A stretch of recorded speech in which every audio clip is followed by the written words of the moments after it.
السلام علیکم۔ آج پروگرام میں ہم جو ایک کنٹروورسی ہے سب سے پہلے تو اسی سے آغاز کرتے ہیں۔ اس کے اندر پیش رفت کچھ مزید ڈیولپمنٹ سامنے آئی ہیں تو اس کے اوپر فالو اپ کرنا بھی اور اسے آگاہ کرنا بھی ضروری ہے۔ میں پچھلے 2 پروگرام میں اسپیشل کیبنٹ میٹنگ کا ایک ڈاکومنٹ تھا وہ پڑھتا بھی رہا اور اس کو میں نے ٹویٹ بھی کیا۔ ہمارے سینئر کورسپونڈنٹ ہیں شکیل احمد، ان کے پاس اوریجنل ڈاکومنٹ کی کاپی ہے، پوری تفصیل ہے، تو جن کو ابھی شبہ ہے کہ وہ کوئی خیال لڑائی ہو رہی ہے، میں نے وہ پورا ڈاکومنٹ پڑھ کے اس کی فائنڈنگز پڑھ کے کیبنٹ نے کیا کہا، وہاں سے کیا آیا، اس کے بعد میں نے رپورٹ کرنا شروع کیا تھا۔ اس کے اندر فورن کانسپریسی کا تذکرہ نہیں ہے۔ اس اسپیشل کیبنٹ میٹنگ کے اجلاس کے اندر جو ڈاکومنٹ ہمارے پاس وہ شکیل لے کر آئے، اس کے اندر جو لینگویج یوز کی گئی ہے اور 2 امریکی آفیشل، پہلے تو ہم ایک امریکی آفیشل کی بات کرتے تھے، 2 امریکی آفیشل سے پہلے تو ایک ڈیمارش ہوا اسٹیٹ ڈپارٹمنٹ میں، اس کے بعد جو پاکستانی سفیر کا الوداعی ڈنر تھا، اس ڈنر میں جو باتیں ہوئیں وہ اسد مجید نے ایک نوٹ بنا کر سائفر یا ڈپلومیٹک کیبل کہہ لیں وہ بنا کر پاکستان بھیجی ہوئی ہے۔ اس کے اندر ان کی تفصیل ہے، اس کے اندر اس لینگویج کے اوپر اعتراض کیا جا سکتا ہے۔ انہوں نے بڑا اوپنلی اور کھلے عام ڈسکس کیا ہوا ہے کہ یہ عمران خان کی جو امریکہ مخالف پالیسیز ہیں اس سے پاک امریکہ تعلقات کو نقصان پہنچے گا۔ یہ جو روس کا اس کا وزٹ تھا یا یوکرین کے اوپر اس کی جو پالیسی تھی وہ یونیلیٹرل عمران کی پالیسی تھی۔ یہ کابینہ کے منٹس کے اندر یہ چیز بار بار دہرائی گئی ہے، کھلے انداز میں واشگاف الفاظ میں اس کو بیان کیا گیا کہ یہ امریکہ سوچتا ہے کہ یہ عمران کی پالیسی ہے، یہ پاکستانی ریاست کی پالیسی نہیں ہے، اور اس کے اوپر ان کو تشویش ہے۔ اسد مجید نے اپنی اس کیبل کے ذریعے، اپنے اس نوٹ کے ذریعے دفتر خارجہ کو، جس کی ایک کاپی DGISI کو جاتی ہے، ایک شاہد آرمی چیف کو جاتی ہے اور ایک پرائم منسٹر کو جاتی ہے، اس صورت میں اگر قومی سلامتی کا کوئی معاملہ درپیش ہو، ادروائز وہ ریگولر منٹس کے طور پر آتی ہے اور وہ کاپی فائلوں میں لگ کے ختم ہو جاتی ہے۔ اب میں اس کے اوپر آپ کو فردر اپڈیٹ دینے لگا ہوں۔ یہ تو کابینہ کے اجلاس کی کہانی تھی، اس کی الٹیمیٹ فائنڈنگ جس کو خود پرائم منسٹر عمران خان نے 30 مارچ کو چیئر کیا، پہلے 7 کو نہیں چیئر کیا یا 8 کو نہیں چیئر کیا، 27 کا جب جلسہ کر لیا، لہرا لیا، اس کے بعد 30 کو چیئر کیا، 31 کو پھر انہوں نے NSC کی میٹنگ کال کی تھی۔ اس کی انہوں نے فائنڈنگ خود سے جو اس کے اخذ کیا نتیجہ وہ یہ تھا کہ یہ ٹینٹاماؤنٹ ٹو رجیم چینج، یہ ہماری کابینہ میں پرائم منسٹر عمران خان کی قیادت میں اس کا نتیجہ اخذ کیا ہے۔ اس کے جو ڈپلومیٹک کیبل ہے، اس کیبل کے اندر یا اس سائفر کے اندر کوئی فورن کانسپریسی یا رجیم چینج انہوں نے نہیں بولا کہ آپ رجیم چینج کرو، عمران کی چھٹی کرا کے آؤ گے تو ٹھیک ہے۔ انہوں نے کہا کہ اس کو انٹرنیشنل آئسولیشن کا سامنا کرنا پڑے گا امریکہ میں بھی اور یورپ میں بھی، کیونکہ یہ عمران کی پالیسی ہیں، پاکستان کی پالیسیز نہیں ہیں۔ یہ ایک میسیج ہے، کلیئرلی نظر آتا ہے، کابینہ کے منٹس پڑھنے کے بعد بار بار نظر آتا ہے کہ یہ چیز اس کے اندر جھلک رہی ہے، نظر آ رہی ہے، اور کابینہ کے اندر وہ چیز آگاہ کی گئی۔ اب ہم نے اس کے اوپر کچھ فیکٹ فائنڈنگ کی ہے اور فورن آفس کے لوگوں سے بھی اور سیکورٹی کے لوگوں سے بھی پوچھنے کی کوشش کی ہے۔ جو ایک بہت بڑا ایشو یہ ہے کہ کون سچ کہہ رہا ہے۔ عمران کہہ رہے ہیں کہ وہ سچ کہہ رہے ہیں، جو اپوزیشن والے ہیں وہ کہتے ہیں سارا کچھ سچ سامنے لے کر آؤ، جو امریکی ہیں وہ اس چیز سے انکاری ہیں کہ ایسا کچھ ہوا ہی نہیں۔ DG ISPR نے جو بریفنگ کی اس نے کہا کہ الٹیمیٹ وہی ہے جو نیشنل سیکورٹی کمیٹی کی میٹنگ کے بعد اعلامیہ جاری ہوا تھا۔ اس اعلامیہ میں یہ تھا کہ یہ ہمارے داخلی معاملات میں مداخلت کے مترادف ہے، کیونکہ جو زبان استعمال کی گئی ہے وہ ڈپلومیٹک نارمز کے خلاف ہے۔ یہ اعلامیہ ہے، اس میں کانسپریسی کا تذکرہ نہیں ہے۔ اب مطالبہ یہ ہے، یہ اسٹیبلشمنٹ کا، ہمارے بابسوخ ذرائع کہتے ہیں کہ اسٹیبلشمنٹ نے قومی یہ بڑی خبر ہے کہ اسٹیبلشمنٹ نے مطالبہ کیا ہے کہ قومی سلامتی کمیٹی کے جو منٹس ہیں ان کو ڈی کلاسیفائی کر دیا جائے۔ جو منٹس ہیں قومی سلامتی کمیٹی کے اجلاس کے ان کو ڈی کلاسیفائی کر دیا جائے۔ اسد مجید کے مراسلے کے اوپر کیا ڈسکشن ہوئی، کیا باتیں ہوئیں، وہ بھی سامنے لائی جائے، اور اس کے بعد جو DGISI نے اپنی فائنڈنگ یا انویسٹیگیشن، وہاں سروسز چیف تمام موجود تھے، انہوں نے جو اپنی فائنڈنگ دی وہاں پہ، یا DGISI نے جو اپنی رپورٹ دی وہ بھی اس منٹس کا حصہ ہے، اس کو بھی پبلک کر دیا جائے تاکہ حقائق جو ہیں وہ پوری قوم کے سامنے آ جائیں۔ یہ باقاعدہ ایک آفیشیل خبر کے طور پر آپ لے لیں کہ بڑی خبر ہے کہ جو منٹس ہیں نیشنل سیکورٹی کمیٹی کے اجلاس کے ان کو ڈی کلاسیفائی کر دیا جائے، یا شہباز شریف دوبارہ نیشنل سیکورٹی کمیٹی کا اجلاس اگر بلاتے ہیں تو وہ سیم ساری چیزیں وہ as it is A to Z ditto copy اس کی اس میٹنگ میں سبمٹ کر دیں گے، تو اس کو وہ پارلیمان میں لے جائیں اور پارلیمان اس کو پبلک کر دے۔ دوسرے حصے پہ آ جاتے ہیں، جو اسپیشل کیبنٹ میٹنگ 30 مارچ کی جس کے میں نے منٹس پڑھے، جو میں نے بتایا ہمارے نمائندے شکیل احمد وہ لے کر آئے ہیں، اس کے مطابق بار بار اس تشویش کا اظہار ہوتا ہے کہ یوکرین اور روس والی پالیسی عمران کی پالیسی تھی، پاکستانی ریاست کی پالیسی نہیں تھی۔ D G I S P R سے بھی اس پہ سوال ہوا اور عمران خان نے خود بھی انٹرویو میں فارمر پرائم منسٹر نے کہا کہ یہ ہمارا مشترکہ پالیسی تھی۔ D G I S P R نے کہا کہ آرمی چیف سے کنسلٹ کیا گیا تھا یا اسٹیبلشمنٹ سے کنسلٹ کیا گیا تھا، انہوں نے دورہ روس کی حمایت کی تھی کہ جانا چاہیے۔ دورہ روس کا ابتدائی طور پر طے ہوا تھا جب پرائم منسٹر یہ بیجنگ اولمپکس کے دوران وہاں گئے ہوئے تھے، تو ابتدائی بات چیت وہاں دورے کی ہو گئی تھی۔ تو جب آپ نے دورہ طے کر لیا تو ایک اصول یہ تھا کہ آپ نے کمٹ کیا ہوا ہے تو آپ کو دورہ کرنا چاہیے۔ اس کے بعد جب روس کا یوکرین پہ حملہ ہوتا ہے، وہ اس وقت پکچر میں نہیں تھا۔ روس کا جب یوکرین پہ حملہ شروع ہو جاتا ہے، اس کے بعد یہ وہ میٹنگ ہے جو اسد مجید کی اور امریکی آفیشلز کی وہاں پہ ہوئی ہے، اور اقوام متحدہ کے ووٹ کا تذکرہ آتا ہے۔ میں نے ایک آپ کو کلپ سنایا تھا، میں اپنے پروڈیوسر صاحب سے کہوں گا آگے چل کے دوبارہ سنائیں، ڈونلڈ لو کا کلپ، جس میں وہ پوچھ رہا ہے ان سے امریکی سینٹ والا کہ آپ نے ووٹ کا اسپیسیفکلی ووٹ کے اوپر بات کی ہے، تو اس کا وہ جواب بھی ہے، اس کے اندر میں سناؤں گا آپ کو۔ ووٹ کے اوپر دفتر خارجہ میں ایک میٹنگ بلائی گئی کہ اقوام متحدہ میں ووٹ ہونے لگا ہے، تو اب ہم بتائیں کیا کریں، یوکرین پہ حملہ ہونے والا ہے، کر دیا ہے روس نے، تو ہم کیا روس کے مخالف ووٹ دیں، یوکرین کے حق میں ووٹ دیں یا ابسٹین کریں۔ تو یہاں یہ بڑی خبر ہے، بہت میجر خبر ہے کہ یہاں پر ملٹری اسٹیبلشمنٹ نے، عسکری قیادت نے اپنا موقف دیا کہ یوکرین کے اوپر حملہ ہوا ہے، ہمیں روس کی مخالفت میں ووٹ کرنا چاہیے، کیونکہ ایک انڈیپینڈنٹ کنٹری ہے، اس پہ اٹیک ہوا ہے، تو ہماری جو پرنسپل پوزیشن یہ ہونی چاہیے کہ کسی بھی آزاد ریاست کے اوپر حملہ کسی بڑے ملک کو نہیں کرنا چاہیے۔ اور ویسے بھی یوکرین سے ہم ہتھیار لیتے ہیں، یوکرین ہمارا الخالد ٹینک کا جو مین کمپوننٹس ہیں وہ ہم نے یوکرین سے خریدے ہوئے ہیں، اس کا انجن بھی ہم نے یوکرین سے خریدا ہوا ہے۔ روس سے ہم نے کچھ اینٹی یہ جو میزائل ہوتے ہیں نا، سرفیس ٹو ایئر میزائل اور کچھ دوسری چیزیں، وہ لینے کے لیے پیمنٹ کی ہوئی ہے، آج تک انہوں نے ہمیں سپلائی نہیں کی، روکی ہوئی ہے، پیمنٹ کے باوجود سپلائی روکی ہوئی ہے۔ تو ہمارے تعلقات as compare to Russia Ukraine سے زیادہ اچھے ہیں۔ تو وہاں پہ کلیئر پوزیشن تھی اور پرنسپل پوزیشن تھی، یہ نہیں تھا کہ ہم نے ٹینک کا وہاں سے انجن خریدا ہے یا وہاں سے میزائل اس نے ہمیں دیے۔ پوزیشن یہ تھی کہ روس نے وہاں پہ ایک آزاد ملک پہ حملہ کیا تو ہمیں اس کے مخالف ووٹ دینا چاہیے، لیکن وہاں حکومتی پالیسی یہ تھی کہ نہیں، ہمیں ایبسٹین کرنا چاہیے۔ یہ ایبسٹین کرنے کے اوپر اختلاف رائے تھا، موجود تھا، وہ کھل کے سامنے آیا، اور امریکی حکام نے جب پاکستانی سفیر سے ملاقات کی تو انہوں نے اس کے اوپر اپنی تشویش کا اظہار کیا۔ یہ وہ چیزیں ہیں جو اب ڈے بائی ڈے کھل کے سامنے آ رہی ہیں کہ وہ کیا چیزیں تھیں۔ دھمکی بہرحال کوئی نہیں تھی، فورن کانسپیریسی رجیم چینج کی کوئی ایسی چیز نہیں تھی، لیکن ایک اور چیز وہ ہمارے سیکورٹی کے ادارے انویسٹیگیٹ کر رہے ہیں، آئی ہوپ کہ ان کو اس کے اوپر کچھ کلوز مل جائیں اور ڈیٹیلز مل جائیں۔ آپ نے کیمبرج اینالیٹیکا کا نام سنا ہوگا۔ کیمبرج اینالیٹیکا سوشل میڈیا کے ذریعے ایک نائجیریا کے اندر آئی تھنک یا کینیا کے اندر الیکشنز کا پورے پروسیس کے اوپر ایک رپورٹ بنی تھی، اور اس رپورٹ کے اندر یہ ثابت ہوا تھا کہ سوشل میڈیا کے ذریعے اور فیک نیوز کے ذریعے انہوں نے باقاعدہ کیمپین پلان کی تھی کہ کس طرح اس وقت ایک خاص پارٹی کو الیکشن میں جتوانے میں مدد کی جا سکتی ہے۔ اس میں فیس بک یوزرز، یوٹیوب یوزرز اور ٹویٹر کے اوپر جو پریزنس ہے ان کا بیہیویئر، جو یوزرز ہیں ان کا پورا ڈیٹا استعمال کرتے ہوئے، اس میں ڈیٹا سائنس اور آرٹیفیشیل انٹیلیجنس استعمال ہوتی ہے کہ آپ کا بیہیویئر کیا ہے، آپ کیا چیز دیکھنا، سننا اور پڑھنا پسند کرتے ہیں، کیا ٹرینڈز دیکھتے ہیں اور کس طرح کی سوچ رکھتے ہیں، اس کو اس کے مطابق بنا کے ڈھال کے خبریں، وہ کمپیوٹرائزڈ ایک سسٹم ہے مشین لرننگ کا، اس سے وہ یوزر بیہیویئر کو آئیڈینٹیفائی کر لیتے ہیں اور اس کو وہ چیزیں فیڈ کی جاتی ہیں تاکہ اگر فلیئر اپ کرنا ہے آپ نے کسی چیز کو تو اس کے مطابق بمبارڈمنٹ کریں، کسی چیز کے مخالف بیانیہ بنانا ہے تو اس کے مطابق چیزیں بنا کے اس کو پیش کریں۔ تو وہ بھی کبھی امکان موجود ہے کہ پچھلے 3 ہفتوں میں پاکستان میں یہ جو سوسائٹل ڈویژن ہوئی ہے، ایک نفرت کی ایک آگ والی فضا ہے، ہر شخص دوسرے کو، وہ میں لفظ سخت ہے رمضان کے مہینے میں استعمال نہیں کرنا چاہتا، لیکن ایک شخص دوسرے کو کافر قرار دینے سے بس تھوڑا سا ہی دور ہے۔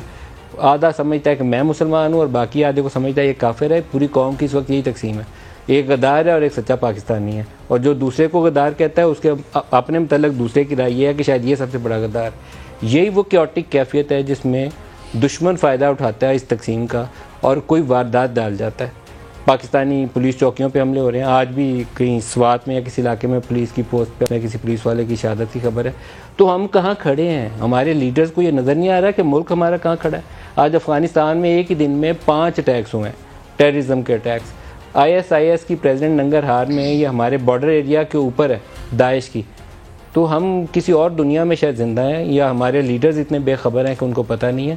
جلد سے جلوس کریں، عمران خان شہباز شریف کو چور ڈاکو بولیں اور شہباز شریف ان کو نالائق بولیں، لیکن پاکستان کی سالمیت کے اوپر کچھ ایسا مت کر جائیں جس میں کل نہ آپ بچیں نہ پاکستان کے لیے کچھ خطرات کا پیش خیمہ نہ ہو جائے. اس سے بچیں آپ. جو آج ہمارے پاس شرکا ہیں پروگرام میں، ان کا آپ سے تعارف کروا دوں. میاں جاوید لطیف ہیں، وفاقی وزیر ہیں PMLN سے ہمارے ساتھ. جاوید لطیف صاحب، آپ کو خوش آمدید کہتا ہوں پروگرام میں. ریاض فتحانہ صاحب پاکستان تحریک انصاف سے ہمارے ساتھ ہوں گے. فتحانہ صاحب، آپ کو بھی خوش آمدید کہتا ہوں. سر، اسی ایشو سے شروع کر لیں. یہ جو نفرت کی فضا ہے، اس کو سمیٹا جا سکتا ہے؟ مطلب آج ایک وہ میجر صاحب تھے، وہ میجر عادل صاحب، 2 دن سے آگ لگی ہوئی تھی کہ اس کو نہ اٹھا کے لے گئے. مجھے واقعتاً بڑا غصہ تھا اور میں نے اس کے اوپر ٹویٹ بھی کیا کہ بندوں کی انفورس ڈس اپیرنس بڑا ظلم ہے، کسی پاکستانی کی نہیں ہونی چاہیے. بعد میں پتہ چلا کہ باؤجی جہاز پہ بیٹھے ہیں قطر ایئر ویز کی فلائٹ پہ، اور ان کی وائف برٹش نیشنل ہے اور وہ وہاں چلے گئے. اب یہ مجھے نہیں سمجھ آیا کہ ان کو کسی نے اٹھا کے جہاز میں قطر ایئر ویز میں بٹھا کے بھیج دیا یا کیا ہوا ہے. یہ بہرحال ایک سوشل میڈیا اس وقت ایک ایشو ہے جس کے اندر کوئی آپ کے اندر کانسپریسی چل رہی ہے، ہیٹ چل رہی ہے. آپ کے دلوں میں بھی ہے، میرے دلوں میں بھی ہے، اس کے دلوں میں بھی ہے. ملک صاحب، شکریہ. جو آپ نے اپنے انٹرویو میں بات کی کہ آپ ایک دوسرے کو چور ڈاکو نالائق بد دیانت جو بھی آپ کے منہ میں آئے کہنا تو وہ بھی نہیں چاہیے، بغیر ثبوت کے نہیں کہنا چاہیے. ہاں، مگر کہا جا رہا ہے. لیکن اس سے بات آگے نکل گئی ہے جو آپ نے کہا کہ پاکستان کی سلامتی سے کھیلا جا رہا ہے.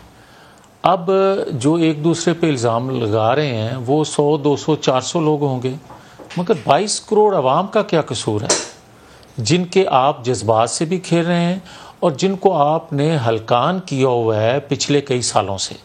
آپ دیکھیں کہ جو سیدھی سی بات ہے کہ اگر آپ حکومت میں ہو اور بے شمار مثالیں ہیں کہ سازش نہیں ہوئی، بے شمار دلیلیں ہیں کہ سازش نہیں ہوئی، بے شمار دلیلیں یہ ہیں کہ آپ کس طرح ہٹے اور کس طرح ہٹایا جا رہا تھا. اور یہ بھی باتیں موجود ہیں کہ اپوزیشن کب سے یہ کام کر رہی تھی اور کب آپ نے وہ خط لہرایا. مگر بات اس سے تھوڑی آگے ہے. وہ یہ ہے کہ جب میں بات کرتا ہوں کہ اداروں میں بیٹھے لوگ فلاں جو ہیں وہ آئین سے ماورا کام کر رہے ہیں، تو میں قطعاً یہ نہیں کہہ رہا کہ ادارہ اس میں انوالو ہے. میں کسی شخصیت کا نام لے رہا ہوں. اگر آپ میں کوئی اخلاقی جرت ہے، آپ میں کوئی، آپ کے پاس کوئی ثبوت ہے تو آپ بات کریں نا یار. کہ آپ پہلے آپ نے کہا عالمی سازش، پھر دوسرے دن کہا مداخلت، اور آج تیسرے دن کہہ رہے ہیں کہ جناب اسٹیبلشمنٹ نے ہمارے ساتھ ہاتھ کر دیا.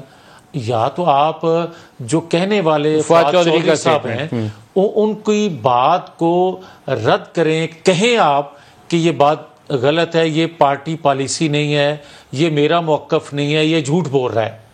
اور اگر آپ، اور جھوٹ کے پاؤں بھی نہیں ہوتے، آپ آئے روز نیا بیانیہ دیں اور بدقسمتی، اور میں، لیکن میرا فخر ہے اس قوم پر، وہ یہ کہ ہم جذباتی قوم ہیں. 2-3 ایشو پہ ہم بڑے جذباتی ہوتے ہیں. ایک تو جب یہ کہا جائے کہ امریکہ انڈیا پاکستان کے خلاف سازش کر رہا ہے، تو ندیم ملک صاحب آپ یہ بات کر رہے ہوں، میں 24 گھنٹے آپ کے ساتھ رہوں، مگر جب آپ بات کریں گے میں تصدیق کیے بغیر جذباتی ہو جاؤں گا کہ یہ تو بڑا غلط ہے، کوئی تصدیق نہیں کروں گا. مگر چند دنوں کے بعد جب مجھے پتہ چلے گا تو پھر جو حال آپ کا ہوگا وہ دنیا دیکھے گی. اسی طرح آپ مذہب کارڈ استعمال کرتے ہیں، آپ آئین توڑنے کی بات. 2 ایشوز ایسے ہیں پاکستان میں، آپ نے صحیح کہا، لیکن میں اس پہ ریاض فتحانہ صاحب کی طرف بھی جاؤں گا. اس پہ آگ لگانا سب سے آسان ہے. ختم نبوت کے اوپر 2018 کے الیکشن سے پہلے جو ایک سین تھا، یا جو فیض آباد کے اوپر دھرنا تھا اور اس کے جو فالو آؤٹ تھی، احسن اقبال کو گولی لگی، یہ وہ ایشو ہے کہ اگر اس قوم کو آپ چاہے نا آدھی قوم دوسری باقی آدھی کو زندہ جلا دے تو وہ اس ایشو کے اوپر جلا دے گی. اتنے ہم جذباتی ہیں. میں بھی شاید اس پہ شامل ہوں گا، میں پیچھے نہیں رکوں گا. کل ہماری کام کرنا چھوڑ دے گی. اس کو ایکسپلائٹ کیا گیا اور جو ظلم کیا گیا نہیں کرنا چاہیے تھا. دوسرا اینٹی امریکنزم وہ ہتھیار ہے کہ جمعے والے دن آپ مسجد میں خطبہ سننے جائیں کسی گاؤں دیہات چھوٹے قصبے میں، تو مولوی صاحب کے خطبے کا آغاز ہوتا ہے، او امریکہ کے غلاموں، اللہ کا ڈر تمہارے سامنے نہیں ہے، امریکہ کے ڈالروں کا جو ہے وہ خوف تمہارے اوپر چھایا ہوا ہے، وہ سٹارٹ یہی سے ہوتا ہے۔ تو یہ دو چیزیں ہمارے ہاں بیچنی سب سے آسان ہے اور آگ لگانا بھی سب سے آسان ہے، اور انہی دونوں سے کھیلا جا رہا ہے۔ اس قوم کو مارنے کے لیے اس سے خطرناک ہتھیار نہیں ہو سکتا۔ لیکن اگر اجازت دے دیں، جو ابھی آپ نے بات کی ختم نبوت کی، تو آپ کو یاد ہوگا ملک صاحب کہ ان کے دھرنوں میں جا کر عمران خان صاحب کی ساری جماعت بیٹھا کرتی تھی۔ ساری نہیں بیٹھتی تھی، بہرحال وہ ان کی سمپتیز تھیں ادھر۔ چلیں، لیکن اس سے آگے آ جائیں، جب انہوں نے پھر اسی طرح کا رول کیا جو ہمارے دور میں کیا کرتے تھے، تو آپ دیکھیں انہوں نے عمران خان صاحب نے کہا نہیں، فتح صاحب سے پوچھیں ایک جملہ پلیز، جی، کہا نہیں کہ یہ انڈین نواز ہیں، اور یہ کہا نہیں کہ یہ غدار ہیں، اور پھر جو دونوں طرف سے شہادتیں ہو گئیں تحریک لبیک کے لوگوں کی بھی اور پولیس فورس کی بھی، تو اس کے بعد سرٹیفکیٹ دے دیا کہ یہ محب وطن ہے۔ یہ کیسا انصاف ہے؟ آپ بتائیے مجھے ریاض فتح صاحب، یہ اس قوم کو ہم آگ میں نہیں جھونک سکتے، لیکن سیاست اس طریقے پہ ہو رہی ہے جس میں آگ میں جھونکنے کی تیاری ہو رہی ہے۔ ایک ادارے کو آپ نے سامنے کھڑا کر دیا ہے، ہم اس سے بھی سوچ رہے ہیں کہ اس سے بھی جواب مانگیں، یہ صورتحال پیدا کر دی ہے، یہ نہیں ہونی چاہیے تھی۔ آپ اپنی سیاست کرتے وہ ٹھیک تھا۔ ندیم ملک صاحب، سب سے پہلے تو میں میاں جوہر لطیف صاحب کو اپریشیٹ کروں گا کہ اسٹوڈنٹ پالیٹکس سے لے کر وفاقی وزارت تک ان کا طویل سفر ہے، اور بغاوت کا مقدمہ بھی ان پہ بن چکا تھا ماضی میں، تو ان کی سسٹینیبل پالیٹکس ایک اپنی جگہ پہ موجود ہے۔ دوسرا یہ کہ آپ کو معلوم مجھ سے زیادہ ہونا چاہیے اور ہے، ندیم ملک صاحب ماشاءاللہ پاکستان کے جید دانشور اینکر پرسن ہیں۔ دنیا کے کسی بھی ملک کی جو پالیسی ہے وہ اکیلی حکومت نہیں بناتی، سب سے سپر طاقت امریکہ ہے، وہاں بھی 5 کونے ہیں وہاں کی پالیسی فارمیشن کے: white house, Congress, Pentagon, state department اور CIA۔ یہ 5 ادارے ایک پیج پر ہوتے ہیں، اور آپ حکومتیں بدلتی رہتی ہیں، پریزیڈنٹ بدلتے رہتے ہیں، لیکن ان کی جو پالیسی ہے نیشنل پالیسی وہی رہتی ہے۔ اسی طرح پاکستان میں جو بھی نیشنل پالیسی بنتی ہے اس میں صرف حکومت کا رول نہیں ہوتا، حکومت، ملٹری اسٹیبلشمنٹ، آپ کی پارلیمنٹ، آپ کی civil bureaucracy, ministry of foreign affairs, ان کا سب کا اپنا اپنا رول موجود ہے۔ اور اس سلسلے میں آج سے کوئی 6 ماہ پہلے میری جناب عمران خان سے بات ہوئی تھی جب وہ وزیر اعظم تھے، تو پاک امریکہ ریلیشن پہ میں نے اس سے کویشچن کیا تھا کہ اس پہ ہماری کچھ پالیسی کیا زیادہ ہارش نہیں ہے، تو انہوں نے کہا تھا کہ یہ ہماری نیشنل پالیسی کا حصہ ہے۔ جب وہ یہ کہتے ہیں کہ نیشنل پالیسی کا حصہ ہے، جس کا مطلب ہے کہ تمام ہمارے ادارے اور تمام جو اسٹیک ہولڈرز ہیں، فیصلہ کرنے والی قوتیں ہیں، ایک پیج پر تھیں۔ اور یہ بھی آپ بخوبی جانتے ہیں کہ اسامہ بن لادن کو جب اغوا اٹھایا گیا ہے پاکستان سے اور ملٹری اکیڈمی کاکول سے تھوڑے فاصلے سے، اس وقت سے پاکستان اور امریکہ کی اسٹیبلشمنٹ کے درمیان مراسم میں کشیدگی رہی ہے اور مسٹرسٹ پیدا ہوا ہے، اور یہ مسلسل اس جنرل کیانی صاحب تھے آرمی چیف، وہ امریکیوں کی گھٹیا پالیسی تھی۔ ہم امریکہ کے اتحادی تھے، امریکہ کے ساتھ مل کے آپریشنز کرتے تھے، ان سے انٹیلیجنس شیئرنگ کرتے تھے، اور بقول پرویز مشرف کے ہم نے 600 پاکستانی بھی پکڑ کے ان کو دیے، اور وہ جو لیڈ تھی اسامہ بن لادن کی وہ بھی ہماری ایجنسیز نے پکڑ کے امریکہ کو دی تھی، لیکن وہ حملہ کرنے انہوں نے ظلم کیا، انہوں نے دوستی ہماری کا لحاظ نہیں رکھا، انہوں نے ہمارے اوپر ظلم کیا۔ دیکھیں نا، ایم ایل کینسی کو جب اٹھایا گیا غالباً ڈیرہ غازی خان سے، جو سابق امریکن ایجنٹ تھے، تو اس وقت غالباً میاں جوہر لطیف صاحب کی پارٹی کی حکومت تھی، تو گزارش یہ ہے کہ یہ سلسلہ چلتا رہا، اور اس میں میرا خیال ہے کہ یہ انٹرنیشنل پالیٹکس میں، یوسف رمزی، پھر یہ اسامہ والی ریڈ، بہت سارے ایشوز ہیں۔ سر ایک واقعہ نہیں ہے، ہماری تاریخ تو بھری ہوئی ہے ایسے واقعہ۔ اس لیے میں سمجھتا ہوں کہ یہ ایک راتوں رات پالیسی نہیں بدلتی، اور دوسرا یہ کہ پاکستان اس وقت جو نیو کولڈ وار جو سٹارٹ ہوئی ہے، آپ جانتے ہیں اس میں رشیا، چائنا، اس میں کچھ حد تک ٹرکی، ایران، حتیٰ کہ اب سعودی عرب UAE کی پوزیشن بھی اس طرف جا رہی ہے، اور پاکستان وہیں پہ سی پیک کی وجہ سے ہم جڑے ہوئے ہیں چائنا کے ساتھ، بہت سارے ہمارے معاشی، سیاسی، فوجی جو مفادات ہیں وہ چائنا کے قریب جڑے ہوئے ہیں، پڑوسی بھی ملک ہے ہمارے قریب ہے، تو یہ وہ ایسی چیزیں ہیں جس میرا خیال ہے کہ یہ آپ سب جانتے ہیں، قوم جانتی ہے۔ اور دوسرا یہ کہ سر آپ فارن پالیسی پہ کرنا کیا چاہتے تھے قوم یہ نہیں جانتی ہے. میرا خیال ہے آپ خود بھی نہیں تھے جانتے کہ آپ کیا کرنا چاہتے ہیں. آپ سعودی عرب سے $3 ارب مانگنے جاتے تھے, وہاں سے پیسے بڑی مشکل سے ہاتھ جوڑ کے ملے, ساتھ آرمی چیف کا دورہ کرانا پڑا. وہاں جانے کے بعد آپ نے کہہ دیا, جہاز بھی ان کے بیٹھ کے امریکہ گئے تھے, واپسی پہ انہوں نے جہاز خراب کر کے آپ کو واپس اتار دیا کہ اتر جاؤ, ہم اپنا جہاز نہیں دیتے. کیونکہ آپ نے کہا میں تو ملیشیا جا رہا ہوں ٹرکی والے بلاک میں. انہوں نے کہا پھر جاؤ اپنے جہاز پہ جاؤ, ہمارے پیسے بھی واپس کرو. تو آپ کرنا کیا چاہتے تھے مجھے نہیں پتا. آپ نے مسلم دنیا کو بھی 2 حصوں میں ڈیوائیڈ کیا. چائنا سی پیک سے ہم سے دور چلا گیا کیونکہ آتے ساتھ ہی آپ کے وزیر تجارت نے, آپ کے 2 وزراء نے کہا کہ یہ تو منصوبہ ہم افورڈ ہی نہیں کر سکتے. وہ جو پروجیکٹ لگے ہوئے پاور والے وہ تو پروجیکٹ لگ گئے, چینی بھی چڑھ گئے. سلو ڈاؤن کر دیا آپ نے سی پیک کو. ندیم ملک صاحب, میرا خیال ہے کہ سارے فیصلے اجتماعی فیصلے ہوئے ہیں اور سب نے مل کر فیصلے کیے ہیں. بڑے حساس معاملات ہیں انٹرنیشنل ریلیشنز اور انٹرنیشنل پالیٹکس, تو اس پہ کسی ایک کو آپ مورد الزام نہیں ٹھہرا سکتے. سر جو سعودی عرب کو چھوڑ کے ملیشیا جانے والا فیصلہ تھا وہ اجتماعی فیصلہ نہیں تھا. میں آپ کو بتا رہا ہوں, میں نے یوکرین کے ووٹ کے اوپر ابھی آپ کو بتایا ہے کہ ابسٹین کرنے پہ عسکری قیادت چاہتی تھی کہ ہم ووٹ کریں کہ یوکرین پہ حملہ غلط ہوا ہے. ابسٹین کرنا پی ٹی آئی کا فیصلہ تھا. یہ 2 بڑے واقعات تو میں نے آپ کو بتا دیے, باقی ہر چیز سے تو میں آگاہ نہیں. میں ایک بریک لے لوں جی, ہمارے ساتھ رہیے. دیکھیں پاکستان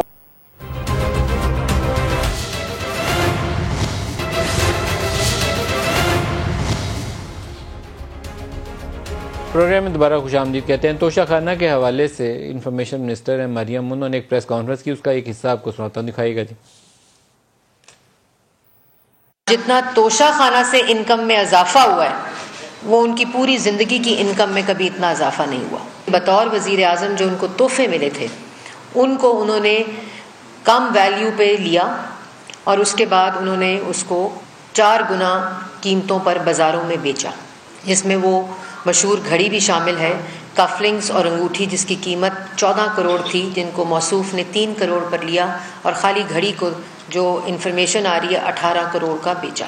اختیارات کا استعمال کر کے 20% پہ خریدنے کے ریٹین کرو, اس کے بعد اس کو 50% پہ کرو جب آپ ریٹین کر لیں, اور اس کے بعد اس کو 5 گنا بیچو. تو یہ تو کانفلکٹ آف انٹرسٹ بھی اور اختیارات کا ناجائز استعمال بھی ہے اس کرسی کا جس پر آپ بیٹھے ہیں.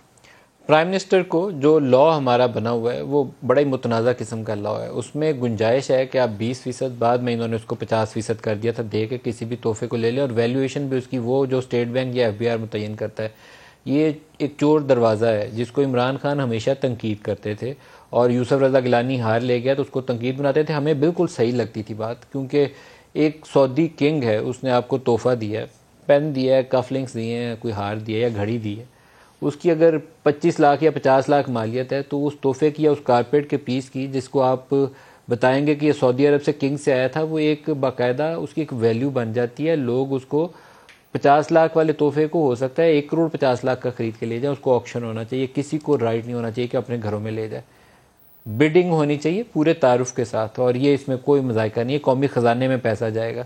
ہوا کیا ہوا یہ کہ 58 گفٹس ہیں جو کہا جاتا ہے کہ پرائم منسٹر نے لیے, وہ 20% پہ لیے, 5% پہ لیے یا 50% پہ لیے, یہ بات کی کہانی ہے. لیکن ان کا اپنا جو پرنسپل سٹینس تھا اس کی خود ہی نفی کر دی, بیڑا غرق کر دیا اس کا. جو وہ تقریریں کر کر کے کہتے تھے کہ نواز شریف, زرداری, یوسف رضا گیلانی یہ چور تھے, توشہ خانہ کے تحائف گھر لے گئے. سنیے, ایک اسرائیلی وزیر اعظم کے اوپر انہوں نے مثال سنائی تھی, ہمیں دکھائیے گا. اسرائیل کا پرائم منسٹر نیتن یاہو, اس کے اوپر پولیس نے جا کے اس کو کوسچننگ کی ہے, سٹنگ پرائم منسٹر کو اس کو کوسچننگ کی ہے, اس سے سوالات طلب کیے گئے ہیں, اور انہوں نے خود ہی انویسٹیگیشن کی ہے, اور لوگوں کو بھی کہ ان کا جن کا خیال تھا کہ, اور اس کا جرم کیا ہے کہ اس کو کوئی تحفے دیے گئے ہیں. یہاں تو چلتا یہ سارا کام تحفے پہ. آپ نے سپریم کورٹ میں سنا تھا کہ مریم کو کوئی 2 کروڑ کی گاڑی کا تحفہ مل گیا. یہ تحفے کے اوپر پرائم منسٹر ہوتے ہوئے اس کے اوپر پولیس انویسٹیگیشن کر رہی ہے, اپوزیشن نہیں کر رہی. بہت ہی شرم کی بات ہے کہ ہمارے لیڈرز جو ہیں ان کو سرکاری جو تحائف ملتے ہیں وہ اتنے غریب ہیں کہ وہ پہلے اس کی ویلیویشن خود کراتے ہیں 100 روپیہ, پھر اس کا 20 روپے دے کے گھر لے جاتے ہیں. یہ نہیں ہونا چاہیے. ایک بات ہو تو سناؤں, فواد چودھری کا ایک سٹیٹمنٹ تھا اور اس کے اوپر بہت میمز بنی, سوشل میڈیا پہ بڑے جوکس بنے. کہتے تھے پرائم منسٹر تو ہیلی کاپٹر پہ آتے ہیں, 55 روپے کا وہ کاسٹ کرتا ہے, اس سے زیادہ سستی چیز تو ہوتی نہیں. پہلے سن لیں, پھر اگلا حصہ آپ کو بعد میں دکھاتا ہوں. دکھائی عمران خان صاحب پر بھی تنقید ہو رہی ہے. خورشید شاہ صاحب کا بیان آن ریکارڈ موجود ہے کہ 2 چکر جو 3 لاکھ روپے کے پڑ رہے ہیں وہ بنی گالہ سے وزیر اعظم ہاؤس آتے ہیں, تو یہ جو خرچہ ہے یہ بھی کیا غیر ضروری نہیں ہے؟ 50-55 روپے کلومیٹر پڑتا ہے. اچھا, بھی آپ پائلٹ سے پوچھیں, 2 مرتبہ ہو یا 3 مرتبہ ہو, یہ سفر سستا ہے, اور بجائے اس کے کہ آپ کیولکیٹ میں جائیں ہیلی کاپٹر پہ جانا زیادہ بہتر ہے. پنجابی میں ہماری زبان میں بہت چیزیں بڑے وہ سخت لہجے میں بولی جاتی ہیں, تو وہ کوئی اس طرح کی بات کرے نا کہ 55 روپے ہیلی کاپٹر, وہ کہتے ہیں تھوک والا جہاز ہے, تو وہ تھوک والا جہاز ہی 55 روپے میں کاسٹ کرتا ہوگا, کیونکہ مریم اورنگزیب نے آج آفیشیل سٹیٹمنٹ جاری کی ہے ایک, اور اس میں اعداد و شمار دیے ہیں. 500 ملین روپے, 50 کروڑ سے زائد تیل کا خرچہ ہے, اور 50 کروڑ مینٹیننس کا خرچہ ہے. مجموعی طور پر لگ بھگ 1 ارب روپیہ, 1 ارب روپیہ, اگر پرائم منسٹر کی بتاؤں تو 1000 ملین روپے وہ ان کے ہیلی کاپٹر کی کاسٹ آئی ہے. تو بس ٹھیک ہے, پرائم منسٹر تھے وہ شہنشاہ ہیں, وہ چاہے F-16 میں بیٹھ کے جاتے. دوبارہ جاوید لطیف صاحب کچھ چیزوں کے اوپر کرتے تھے کنٹینر پہ کھڑے ہو کے, لیکن حکومت میں آ کے عمل پیرا نہیں ہو سکے. آپ ٹھیک کہہ رہے ہیں, اور وہ باتیں لوگوں کو اپیل بھی کرتی تھیں. میرے جیسے بندے بھی یہ کہتے تھے, ان کے مخالف ہونے کے باوجود خدا کرے ایسا ہو جائے. مگر جو انہوں نے کیا, آپ دیکھیں نا کہ انہوں نے کہا پیٹرول مہنگا ہو, بجلی مہنگی ہو, ڈالر مہنگا ہو, قرضے زیادہ لیے جائیں تو سمجھیں جو حکمران ہیں وہ چور ہیں. تو آپ نے پھر حشر دیکھا 4 سالوں میں کیا کچھ ہوا. آپ ابھی ایک بات کر رہے تھے کوٹ کی, آپ نے پرویز مشرف کو, آپ نے کہا کہ ان کے دور میں عمران خان نے کہا کہ 600 لوگوں کو پکڑ کے, یا پرویز مشرف نے اقرار اپنی کیا, کتاب میں لکھا ہوا ہے, پرائم منسٹر نے اس کی کتاب کا اسمبلی میں حوالہ دیا تھا. حوالہ دیا, بلکہ نہیں, پرائم منسٹر نے جو ان کا حوالہ دیا, انہوں نے کہا پکڑ کے دیے, انہوں نے کہا بیچے.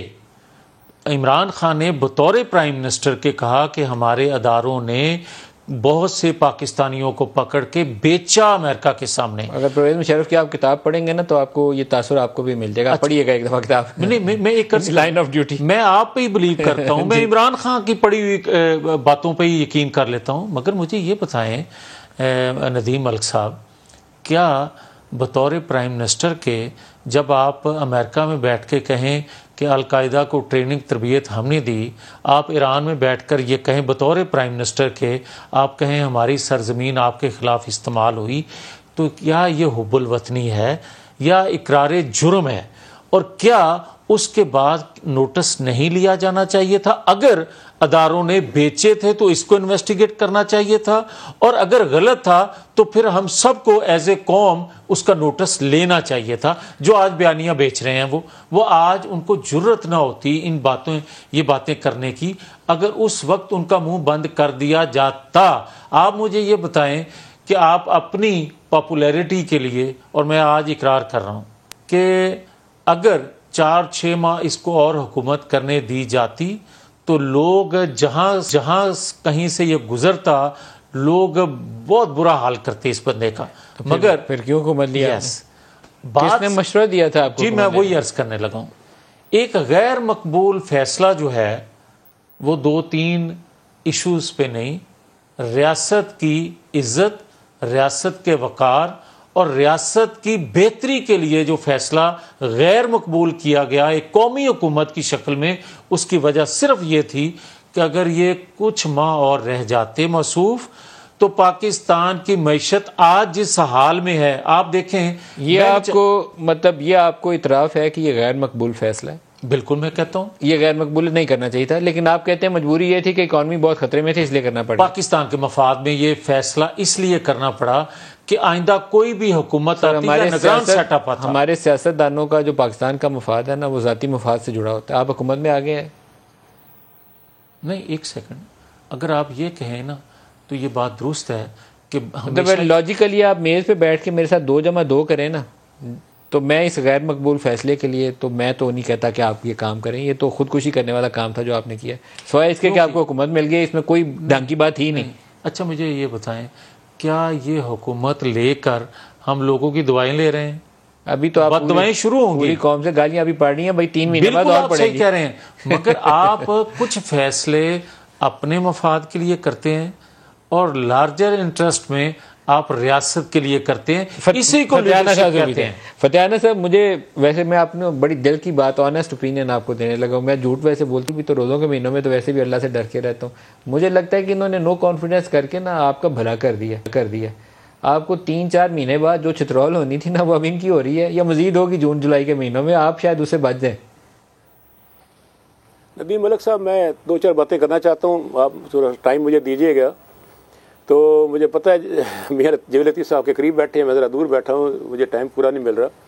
گزارش یہ ہے کہ پہلی تو آپ نے بات کہی ہیلی کاپٹر کی، گزارش یہ ہے کہ ہماری حکومت نے جتنی سیونگ کی ہسٹری میں کبھی نہیں ہوئی، کوئی انہوں نے آفیشیل ریزیڈنس ڈکلیئر نہیں کی، وزیر اعظم ہاؤس میں بھی رہائش نہیں رکھی، بنی گالا جاتے تھے۔ موجودہ حکومت نے آتے ہی پارٹی کے دفتر کو بھی آفیشیل ریزیڈنٹ ڈکلیئر کر دی، آپ نے دیکھا ہوگا رائے ونڈ کو بھی کر دیا، ڈینائل جاری کیا اس کی، مریم نے ڈینائل جاری کیا اس کی، مریم نے ڈینائل جاری کیا کہ سوائے وزیر اعظم ہاؤس کے کوئی آفیشیل ریزیڈنس نہیں ہے، آفیشیل ڈینائل جاری ہوئی۔ بات تو مکمل کرنے دینا، چلو آپ پہلے میری بات سننے تو دینا کسی کو۔ آج مجھے لگتا ہے ندیم بھائی آج آپ ان پارشل مجھے نظر نہیں آ رہے، تھوڑا سا جھکاؤ آپ کا زیادہ ہی نظر آ رہا ہے۔ بہرحال میں تو ہوں ہی آپ کے ساتھ صدا سے، جب سے آپ اسٹوڈنٹ پالیٹکس کرتے ہیں تب سے میں آپ کے ساتھ ہوں، آپ مانتے نہیں ہیں علیحدہ بات، ویسے میں ہوں آپ کے ساتھ۔ تو گزارش دوسری یہ ہے کہ آپ نے توشہ خانہ کی بات کہی، دیکھیں ان کے دور میں یہ 10% بھرتے تھے، پھر 20% بھرتے تھے، پوری بڑی قیمتی گاڑیاں تک اٹھا کے لے گئے، سارا کچھ توشہ خانہ سارا خالی چھوڑ کر جھاڑو پھیر کر چلے گئے۔ موجودہ حکومت آئی، سب سے پہلے ان کی نیت ٹھیک تھی، انہوں نے اس کی پرائس 50% کی، 10% سے بڑھا کے 50%، اور اس میں سے بھی کئی ملائیشیا نے پرائم منسٹر نے گاڑی گفٹ کی پاکستان کے وزیر اعظم عمران خان کو، لینے سے انکار کر دیا کہ میرے رولز کو پرمٹ نہیں کرتے۔ ایک قیمتی کلاشن کوف آج بھی پڑی ہوئی ہے جو سعودی عربیہ نے دی تھی، تو کافی بڑا کچھ وہاں چھوڑ کر گئے ہیں۔ اگر ان کی حکومت ہوتی تو میرے خیال وہ میز کرسیاں بھی اٹھا کے لے جاتی۔ اور تیسری بات یہ ہے آپ نے جو کہی، اب آپ دیکھیں کہ اس وقت میرے پاس جو تفصیل ہے اس کے مطابق وہ تحفے آپ نے 50% پہ نہیں لیے ہوئے، وہ 20% پہ لیے ہوئے۔ میرے پاس آفیشیل ڈاکومنٹ ابھی نہیں ہے، اچھا میں ان سے سرکاری جو آپ کے حکام ہیں ان سے درخواست کی ہے کہ مجھے آفیشیل ڈاکومنٹ دیں، لیکن آپ لوگوں نے جو تحفے لیے ہیں جس میں وہ گھڑی بھی شامل ہے 8.5 کروڑ والی مبینہ گھڑی، وہ گھڑی پتہ نہیں کیا ہوگی 8.5 کروڑ کوٹ میں نا، وہ بھی سنا 20% دودھ کا دودھ پانی کا پانی ہو جائے گا معاملہ کورٹ میں۔ ہم تو چاہتے تھے کہ یہ معاملہ کورٹ میں آئے تاکہ قوم کے سامنے حقائق سامنے آئے۔ اور تیسری بات سر، آپ یہ نہیں چاہتے تھے، کورٹ میں تو پہلے تھا، آپ نے کورٹ کو انکار کر دیا تھا۔ اچھا میری بات سنیں، ان کی کیفیت اس بلے کی مانند ہے جو دودھ پینے کے لیے گڈوی میں اس نے منہ دیا تھا اور پھنس گیا تھا، نہ دودھ پیا گیا نہ نکلا گیا وہاں سے۔ جس طریقے سے آتے ہی انہوں نے 15 روپے گھی کی قیمت بڑھائی ہے، 4.5 روپے بجلی کے یونٹ کی قیمت بڑھائی ہے، 10 روپے چینی کی قیمت بڑھائی ہے، آگے تیل کی قیمتیں بڑھانے جا رہے ہیں۔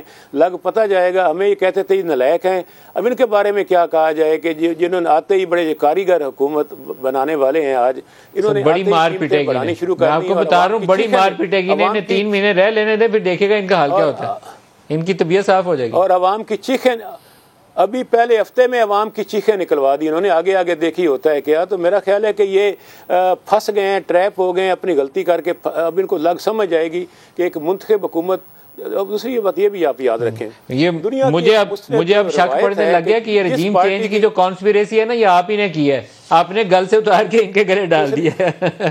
میں ایک بریک لے لیں جی، بریک سے واپسی پہ اور بات کرتے ہیں، ہمارے ساتھ رہیے گا۔